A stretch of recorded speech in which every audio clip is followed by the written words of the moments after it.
বাড়িতে অতিথি আসলে দ্রুত এই নাস্তাটি তৈরি করে তাদের দিতে পারেন। গরম গরম চায়ের সাথেও খেতে পারে, এমনকি এমনিতেও খেতে পারে।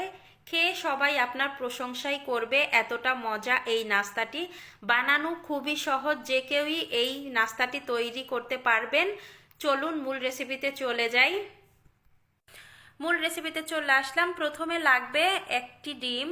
আপনারা যদি বেশি তৈরি করেন এখানে দুটো ডিম নেবেন। তারপরে এখানে দিয়ে দিলাম চিনি। চিনির পরিমাণটা আপনারা কম বেশি করে দিতে পারেন। এখন চিনিটা এই ডিমের সাথে ভালোভাবে ফেটিয়ে নিতে হবে। ফেটিয়ে আমি 3 মিনিটের মতো নিয়েছি। তারপরে এখানে দিয়ে দিলাম 1 টেবিল চামচের মতো তেল। সাদা তেলটা অবশ্যই দিবেন, এখানে সরিষার তেল দেয়া যাবে না। তেল দিয়ে এই তো ফেটিয়ে নিয়েছি। এখন এই ডিমে যে একটা কাঁচা গন্ধ থাকে সেটা যেন না আসে, এজন্য আমি অরেঞ্জ ফ্লেভার দিলাম। চাইলে আপনারা ভ্যানিলা এসেন্সও দিতে পারেন। আমি দিয়েছি অরেঞ্জ ফ্লেভার। এখন ভালোভাবে আবারও একটু মিশিয়ে নিতে হবে। তারপরে দিয়ে দিলাম স্বাদ মতো লবণ। লবণটা দিয়ে লবণটাও মিশিয়ে নিচ্ছি। লবণটা এ পর্যায়ে দিবেন, তাহলে দেখবেন লবণটা খুব সুন্দরভাবে মিশে যাবে।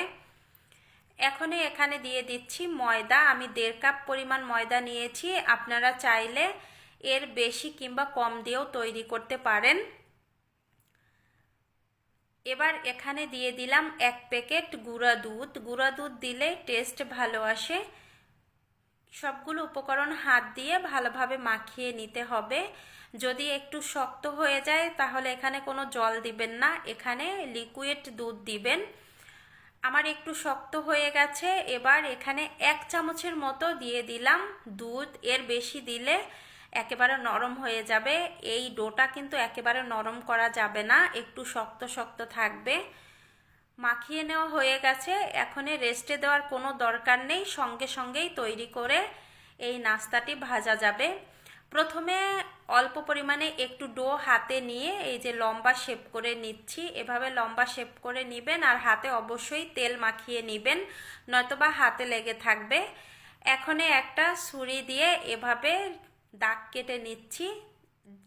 এটা কিন্তু একটা ডিজাইন হয়ে যাবে সুন্দর। আর ডিজাইনটা যখনই করবেন তখনই এই বিস্কুটটা কিন্তু একেবারে চ্যাপ্টা হয়ে যাবে, বড় হয়ে যাবে। দেখেই আপনারা বুঝতে পারছেন।